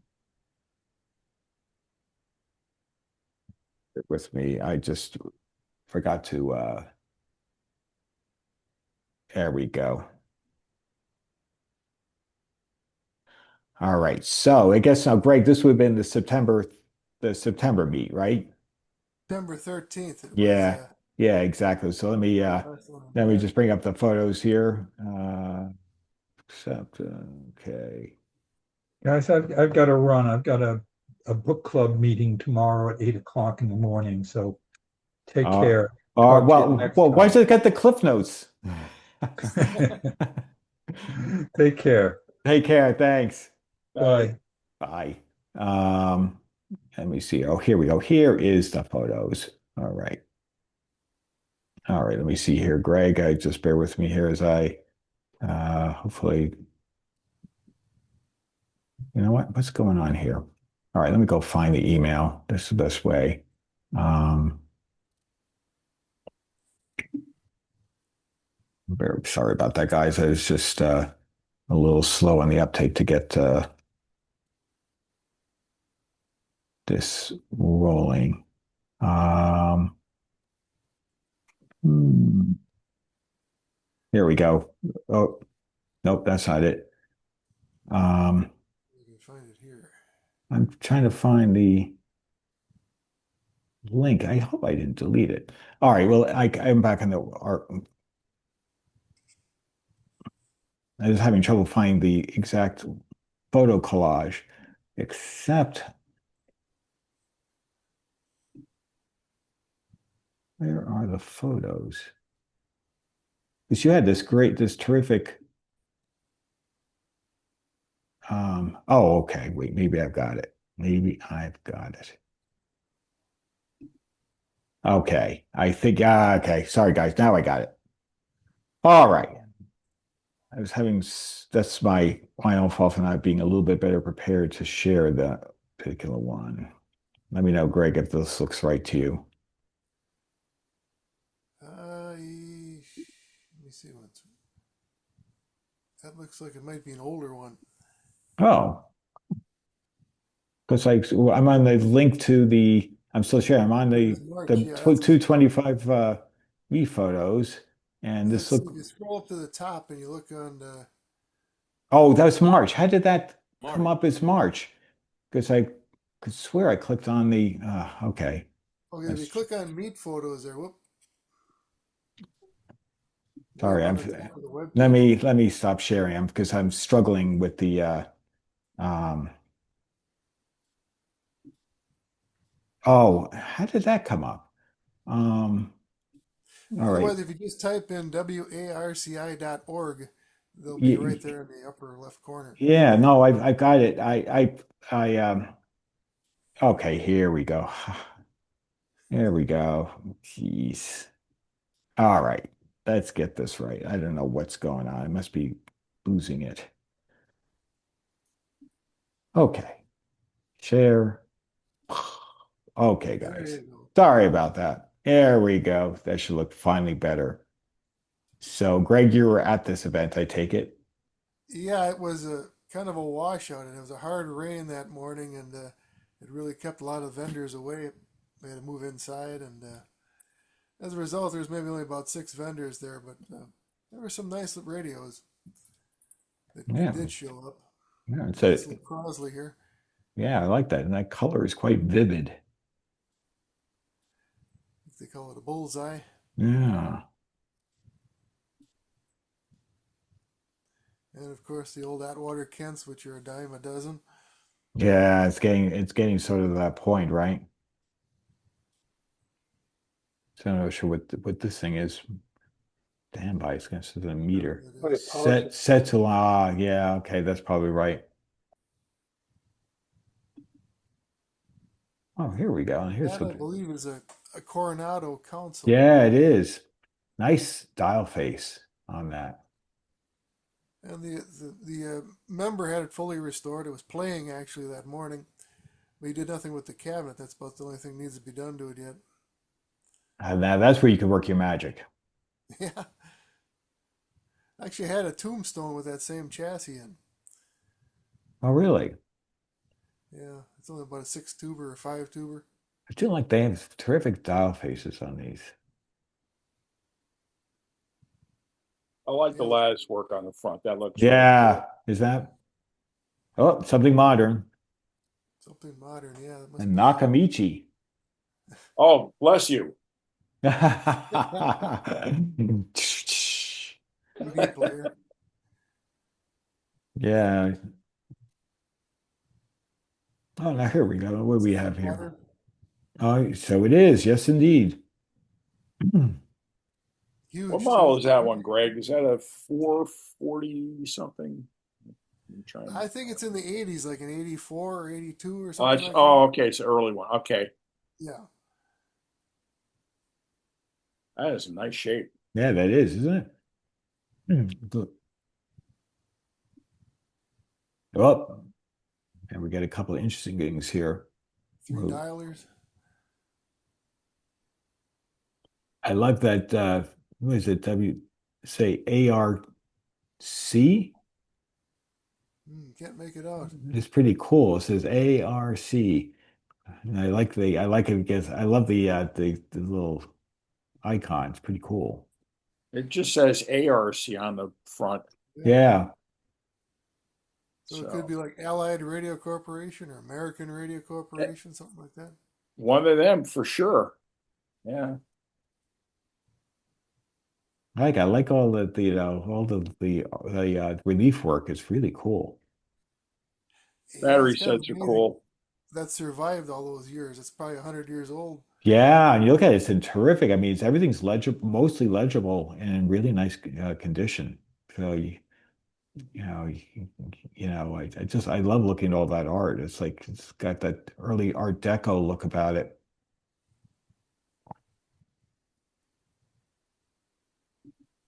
That was later in the morning after the rains stopped. There were a few vendors set up outside. Oh, is that right? Yeah. Oh, okay. Got it. Passenger vendor, he's there all the time. Yeah, lots of caps are us. Caps, yeah, indeed. Oh, back inside. Philco. Old Philco, yeah. That was a big tombstone, about I think a model 640 or 650. Surprisingly, well, it does have the shadow meter. Yeah. Oh yeah, right. I can see it. Yep, there it is. That's pretty. It's a nice radio.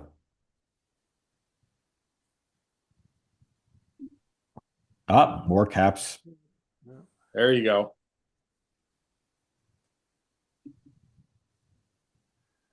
Parts and bottles and bottles. Yeah. Big tube vendor. Indeed. Well, there we go. Nice Zenith. Is that that's a 5S29? I think. You're correct. Yeah. That one followed me home. There we go. That's a cool radio. Yeah, those are nice. That's nice. And it needs, I mean, it's cosmetic. It doesn't need a whole lot. Just looking at rough. Well, that angle is deceiving. It was in pretty bad shape. The cabinet. It looks like the bottom took some water or something. Yeah, it did. It was. Really? That piece, luckily, that's missing in the front was actually way in the back of the radio up by the dial. But amazingly enough, I mean, it's got all the right knobs on it, and that's a bonus right there. Mm. Yeah, all the original wood knobs. All right. So then you're gonna have to show us the after photos later. That's only a 5.2, but it's a 3-bander. It's actually a really nice dial. It's a 3-color dial. It's a great radio. Ooh, three Yeah, they're color. not Lot terribly of large. radio sex appeal on that thing. Yeah, it's not a terribly large radio either.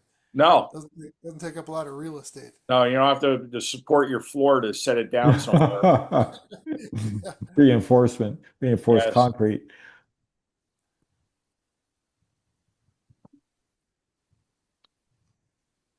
We got I here have no idea what that is. a CB tram. radio. Oh, a tram. It's called a tram. Did I read that right? Tram.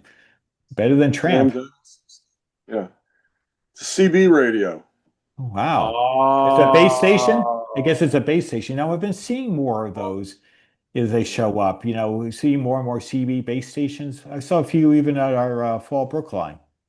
Yep. I can't get over the popularity still. I mean, I think of being a kid and growing up in the 60s and 70s and seeing this 11-meter stuff around. There's a big contingent one town over from me that has a lot of this stuff, and some of these guys are driving the Suburbans with like 320 amp alternators in there and running 1,000 watts and distorting the like 3 or 4 channels across the band. It just never ceases to amaze me. It's still popular. That's a nice looking radio That's a nice base station. But that's for a probably base station. That's real eye candy. I did not know that's what that was. when that's like mid to late 70s, do you think? It's Yeah. pre-digital. Yeah. I, I Probably. I would think it's probably mid to late 70s. I've never seen one of them before. Yeah, not this particular model. No, I've not. I'm so No, used to seeing the Cobras and the other varieties. I bet you that was some serious cash back in the day too. I think you're probably Oh, right. way that thing is built. Look at the fins on top. That thing's got must have a bunch of high heat sinked pills on top of that chassis there. Hmm. I suspect you're right. It Yeah. might be tube. Mm. It's possible that's tube. Oh, Interesting. Interesting. I guess it could be. That puts you maybe in late 60s, maybe, or mid to late 60s, maybe. Yeah, it could be. My first job out of school was fixing CB radios in 1977. Oh, I saw. Yeah. that's great. And all you played was Convoy. Yeah. What was that? C.W. McCall. CW. He passed away not too long ago, the past three or Did he? 4 years. Yeah. Yeah, he did. It was in the past couple of years, I think. I happened to hear it and I said, Convoy. That was like, I love that song as a kid. I was like, that was my favorite songs. Like, who did? Rubberback. That's right. Oh man. That was a good song. Wow, that's cool. It's the first time I've seen one of those. Yeah. Was it a Diamond 60? Is that what it said on the front? I couldn't see it. Oh, here I can go back to it says yeah, D201. D201 But it's tram, right? tram. Yes. Yeah. Yeah. That's after the Diamond 60. All right. Very cool. Sorry. No, it's quite all right. That's all right. There's a dial face for you. That's Coronado. That's the dial face of that Coronado console, yeah. Ooh, that's pretty. I like that. That looks good. And that's a brand that was more popular around here in the Midwest. I don't think Coronado has made it out to the East Coast too much. Well, that's probably true. Seldom see him around here. Yeah. I like the explorer look about it, given he was, an explorer, the Yeah, the worldwide ship's map. wheel with the Yeah, picture of the Earth. That's really cool. that is. I love just the details of the artwork. Yeah. They were sold at a chain store called Gamble's, which was Gambles? Gamble's. Yeah, we had those there's one right in Hartford, Wisconsin, which is about 15 miles from here. Interesting. So that was the meat right there, the crux of it. That was about all the vendors we had. But you did come home empty. You did not come home empty-handed. That's the most important. Empty-handed, no. Oh, look at that. CBS Columbia. Noah, Wow. you'd appreciate that. Yeah, definitely. It's pretty cool. Asking $160 if I read that right. Is that right? Or is that one? I think it says 160 if I'm reading that right. Yes. Yep. And there was no decimal point between the 1 and the 6. Don't think so. If it was $1.60, Greg would have taken it home. That would have been gone, yeah. Oh, here's a Stuff. There's an antenna rotor. It's a control $1 box. box. Yeah, probably. there's your Sanford and Son of the of one of the tables, the vintage tables. Red Fox and Lamont filled that box. Exactly. Yes. His Right from empire. the Empire. His empire. Yeah. I love it. Elizabeth. Uh-oh. Oh, Speaking there of we go. shows. Yeah, that's more modern. That's funny. Okay, got some cassettes. Oh, this is retro. Old radio Billy shows. Holly. Oh, good. Benny Goodman. Wow, Count Basie.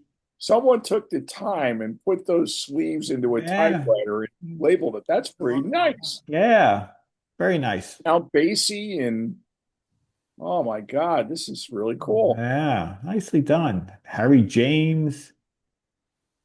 Wow. I just read an article. Cassettes are really making a comeback.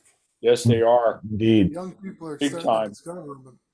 I still have all of mine. That I means haven't used them in over 20 years. It means the Advent 201 Dolby will have to be coming back to add to your cassette deck.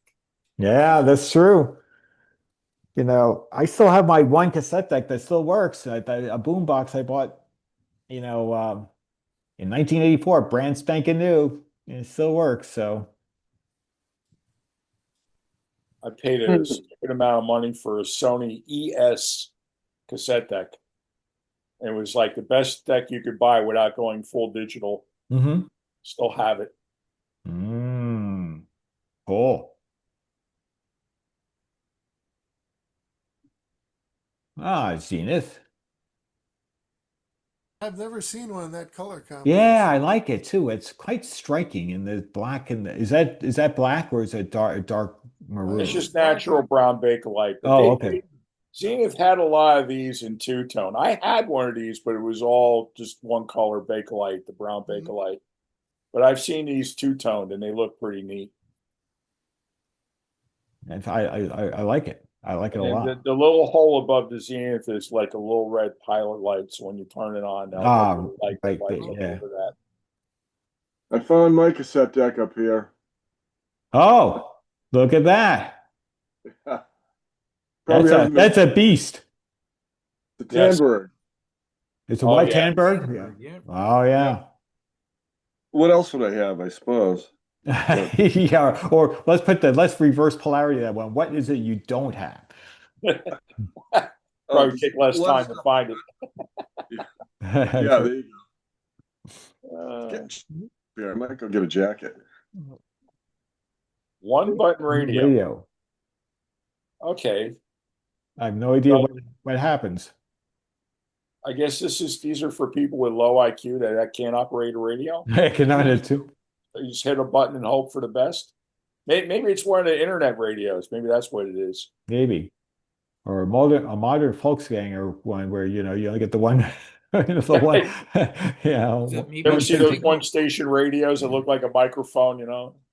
Maybe it's a signal seeker. Every time you push the button, it goes to the next station. You know what? I bet you're right. That might be it. Look at that. Give the man a cigar. That might be it.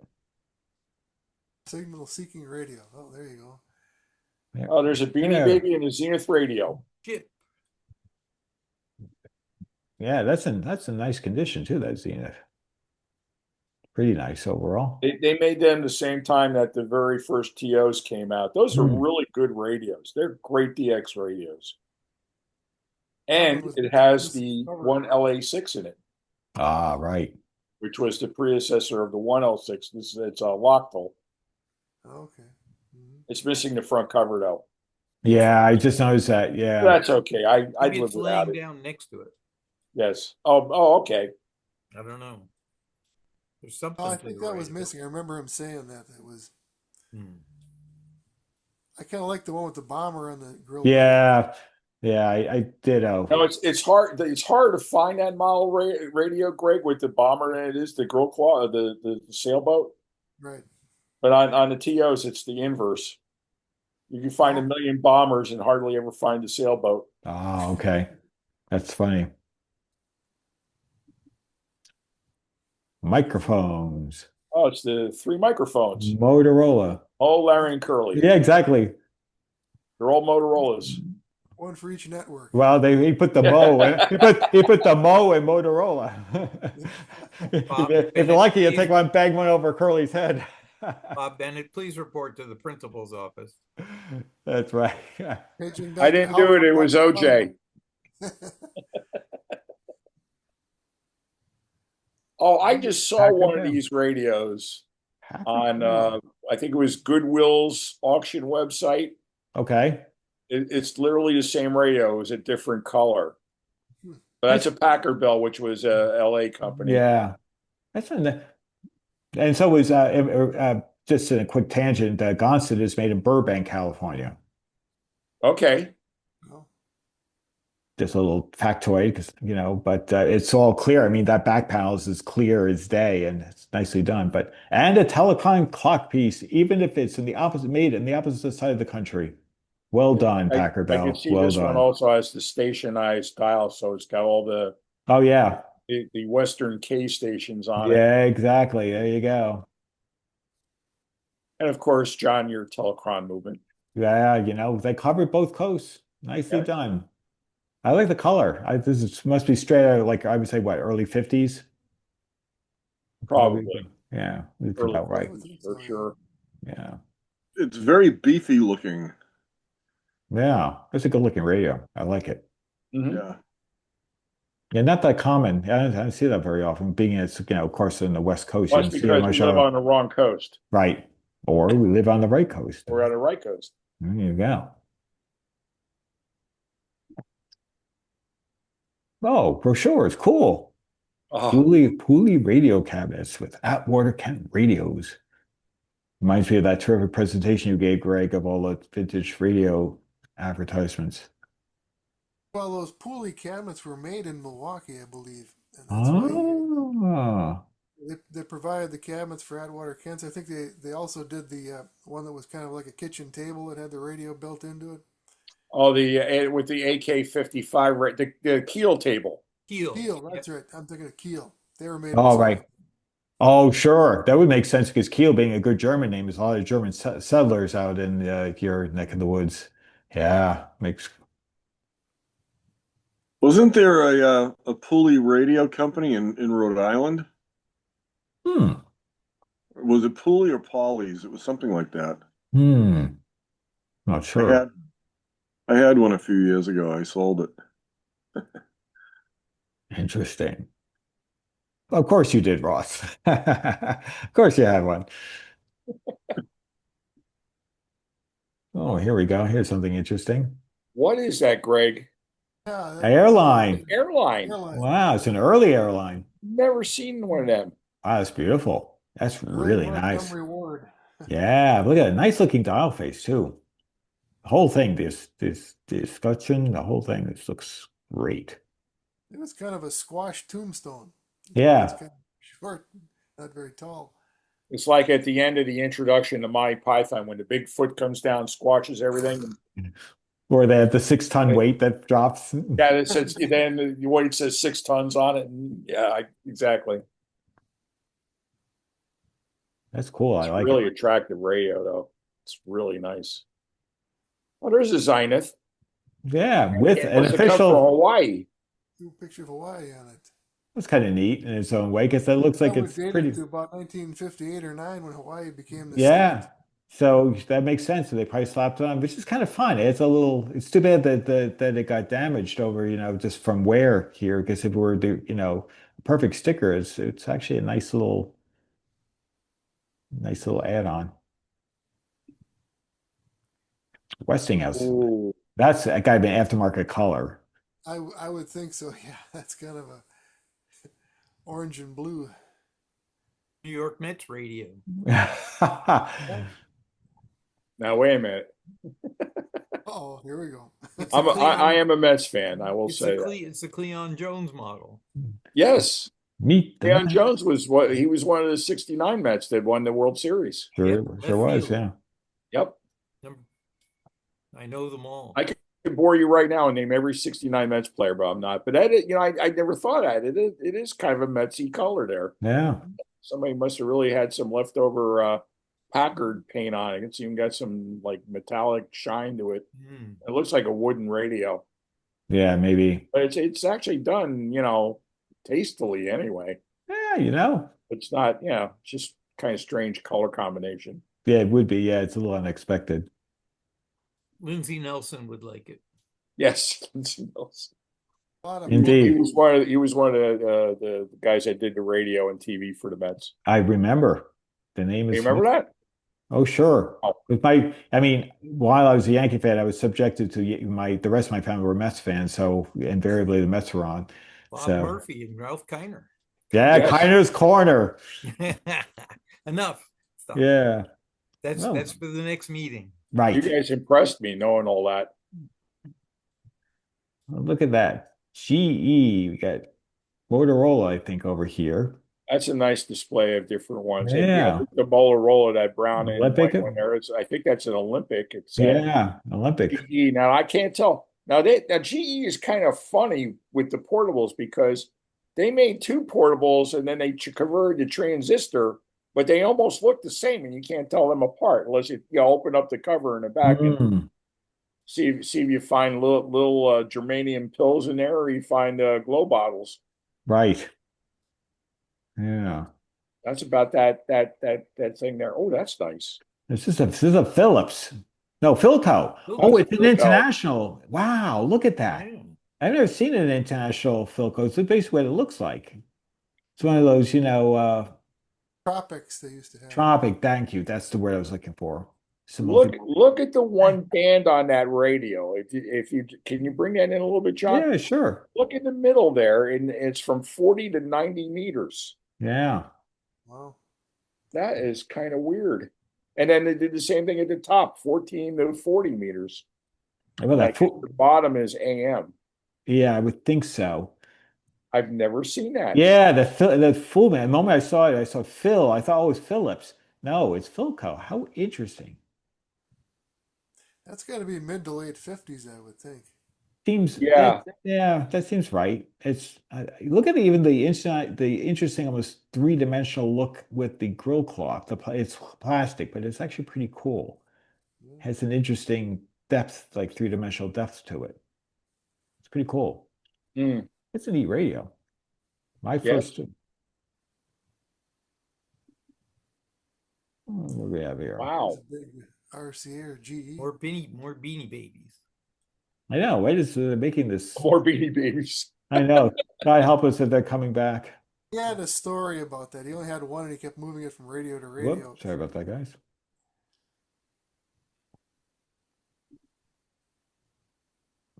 A clock. $15. Banjo clock. Banjo clock. Oh, right. That's right.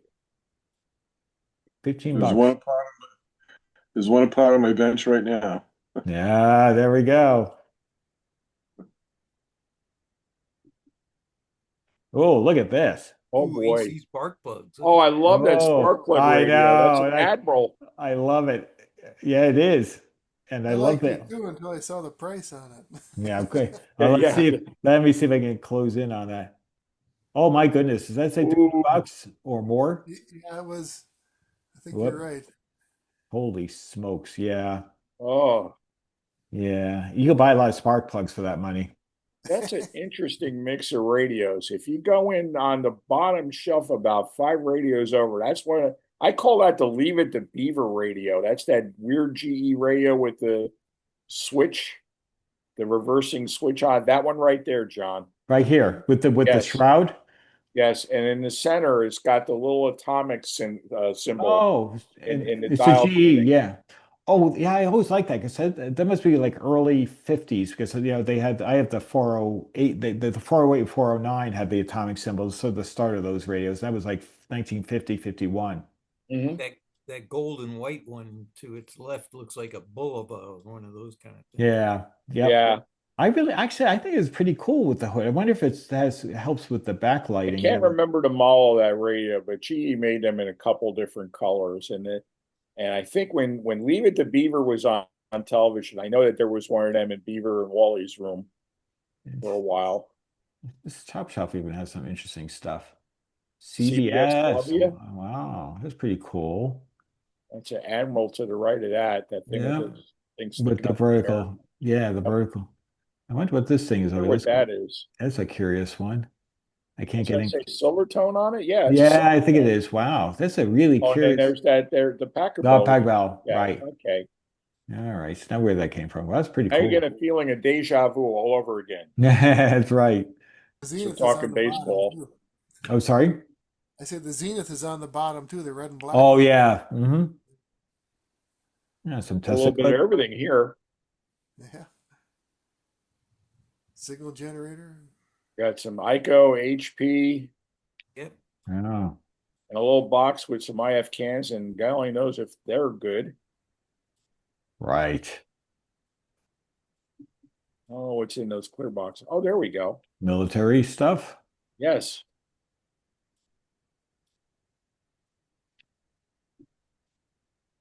Parts. Oh, so Arts and Amos and Andy. It's an Andy,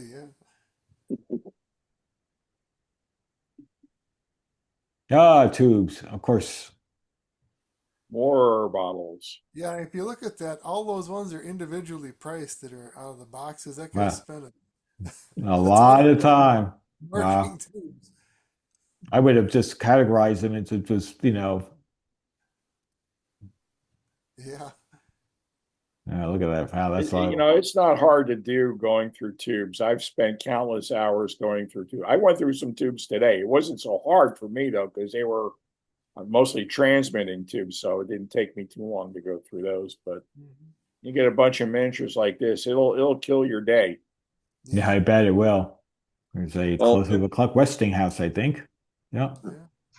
In the back of the barn here, there's about 20,000 tubes. Wow. I used that. What was that? He's gonna say, are you gonna individually price them? Oh God, no. No. I price them by the all pound. German tubes? No, most of them are not German tubes. So the gentleman that was looking for the 51J4, I think it was 51J4 tubes. I probably have what he needs. I might even have new old stock on those, but don't hold me to that. Like, I got tons. I'm going to start bringing them up in Homer buckets up to the Brookline and selling them by the bucket load. You bring your empire. It'd be easier to have people come here. Just have an auction. A little Ross open house. Wow, that'd be fun. It's a possibility. I wasn't so broke right now. I'd drive up. Oh, yeah. I could serve ice cream, Bribery always works. Yeah. Here's a close up of that. I love that. It's pretty cool. It's too bad that for the money they're asking, I know these are probably pretty rare, but come on, give me a perfect face if you're gonna charge me $300. It's pretty cool though. That's a cool radio. Oh, here's a older console, late 20s, 30, with a hand. Is it the thing? Is that thing? Yeah, it's the thing. It's actually a giant cuckoo clock. With a life size picture of Leonard Nimoy pops out. Instead of a cuckoo coming out, it's a vulture. A rooster. Oh, there we go. Is this a GE? No. Oh, that was kind of a home brew. They took a Grinnell cabinet and put a night radio in it. Oh, okay. Boy, it looks pretty professionally done. Tastefully done. Yeah. You could have fooled me, for sure. A Franken. Yeah, it's a Frankenstein. Yeah. But a nicely one, you know. You didn't It still presents very well. I mean, whoever did the work did a nice job. Yeah, the cabinet needs to be refinished, but you know, you say they blended the front panel in pretty good. Yeah. Yeah. Oh, there's a clock. That's an oldie. Yeah, it was those hotel. I think that's a hotel clock, isn't it? Yeah, it probably makes sense because yeah, it would make sense. Maybe. Cool. What does it say in the front? Oh, this the location. Oh, the time. Yeah, hotel clock would make a certain amount of sense. I think. Maybe. I could be wrong on that. Either that or it's like a radio timer. Yeah, I was going to say, it looks like it has timer notches around the outside. Yeah, I was wondering about that too. There is a switch on the bomb, so maybe it electrifies something at a certain time. That's probably more likely what it is. Yeah.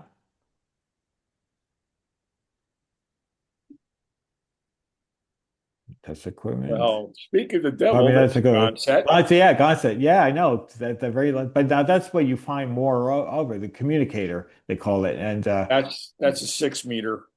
You know, you see a bunch of those around.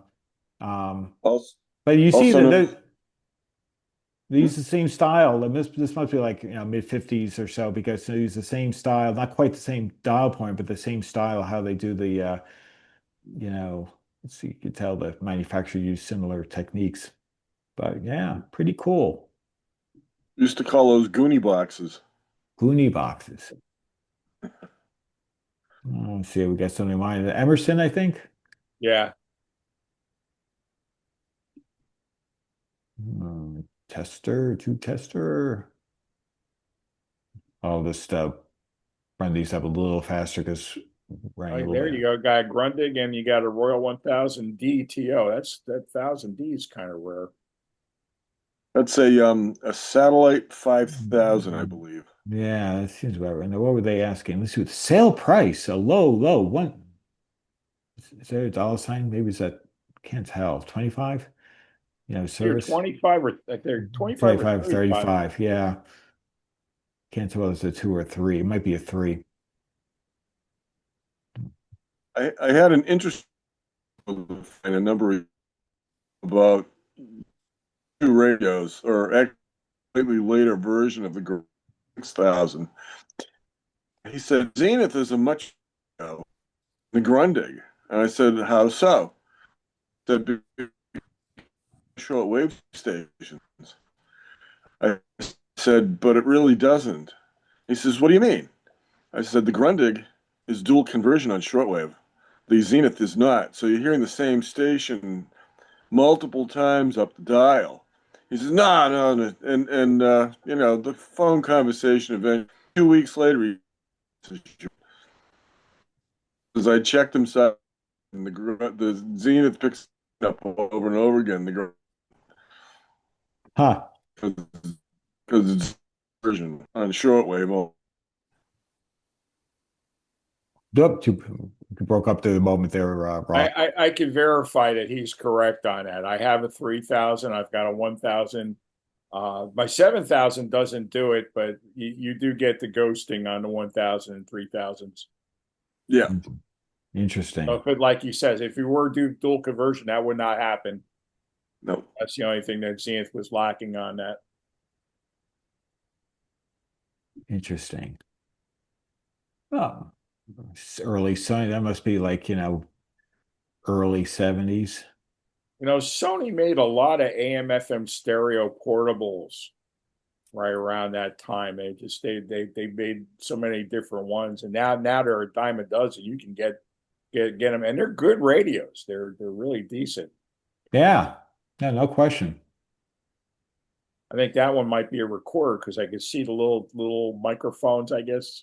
Oh yeah. Stereo microphones. I don't believe they're tweeters. Yeah,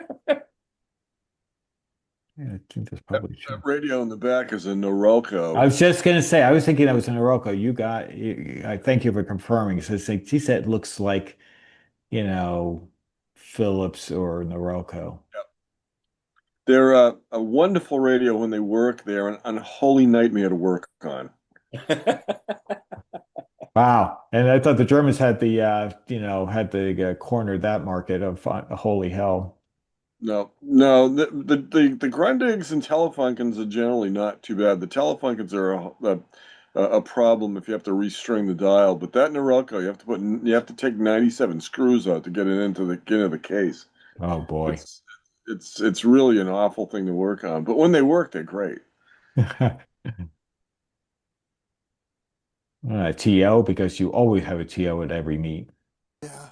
Classic H500. Zenith made more of that tube TO than any other tube TO through the whole production run of TOs. Made them from 1951 to 53, and they had 4 different production runs. And there's differences in the 4. Oh, really? I guess improvements, go the ECOs. But that's the radio I fell in love with and got me started in this whole thing. Well, a good choice to start with. That really presents itself differently. I mean, I guess it's missing a escutcheon in the front there, but I like what the grill looks like. It's just really Art Deco, and it's kind of like a Jackson Bell, but I'm not sure if that's what it was. I have no idea. It looks like a Philco 70 or a 90 on drugs. Ha. Don't do drugs or else your radio will look like this. There you go. There's a good commercial for vintage electronics. Let's see here. That's definitely a Philco. Yep. Oh, that's modern. That's a modern. It's a radio. Yeah. And it says so right on the front. Just in case you know what it was, it's a radio. Yeah, it certainly ain't a toaster. Sounds in space, living stereo. That's kind of fun. Must be like a like sound effects record or something. I wonder. Yeah, kind of like that. I have a copy of that. It's pretty cool. That you do have to do drugs before you play that record. I imagine you would. Let's see. Whoop. Oh, vintage. And then you get the munchies after. Well, here's the deal. This is probably, I would say, roughly from like the early 60s. There was this dark stuff formed over the decades. Your classic Boston cream right there. Yeah. Custard filling. There you go. Oh, we're done. Oh, we're back to Crossley. Hey, all right. Full circle. We ran just a little long, but that's okay. 8 minutes isn't too bad. Well, it was terrific, guys. Great to have you guys on. And nice to see the usual gang as well as a few popping, let's say, guests like Ross, and nice to see Bruce back. So you guys have a great. Hey, I'm going to tentatively, and I'll send an email. The off-topic Zoom, I'm probably going to do next Wednesday. That's tentatively my plan. I'll send an email out on Sunday once I know my situation, but I believe that will be the case. So stay tuned for an email. Meanwhile, you guys have a great couple of weeks, or at least minimally, or a good week if we talk again soon. Great having you. You have a great rest of your evening. Hey, thanks. Bye-bye. Oh, thank you, John. No problem, guys. Take care of yourselves. Hey, guys. See you later.